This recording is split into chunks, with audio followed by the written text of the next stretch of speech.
Hello friends, हा पाहुणा बघितला का तुम्ही? हाय आमचा पुण्याचा पाहुणा, नातूच आहे. कसा गुरांबरोबर खेळतोय. आज आलाय, जाणार आहे तो. आणि ही आहे काव्य. ही काव्याचं बरोबर छोटं बाळ आहे ना, हे आमच्या इथं आलाय बिहारी भैया कामाला. त्याचं छोटं बाळ आहे. आणि काव्याला छोटी बाळं म्हणले की ते काही घर सोडत नाही त्यांचं. आज दिवसभर त्या भैयाच्या घरीच आहे काव्या, सुट्टीचा दिवस. आणि ते बाळ इतकं छान आहे ना, बघितलं तरी हसतं. पण आज काय काव्या त्यांच्या घरीच पाहुणे आहे दिवसभर.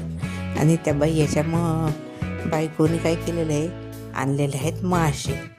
आणि ते मासे बघा, तिने आता ते छोटं बाळ दिलं आहे काव्याकडं आणि मासे तळायला चूल पेटवली.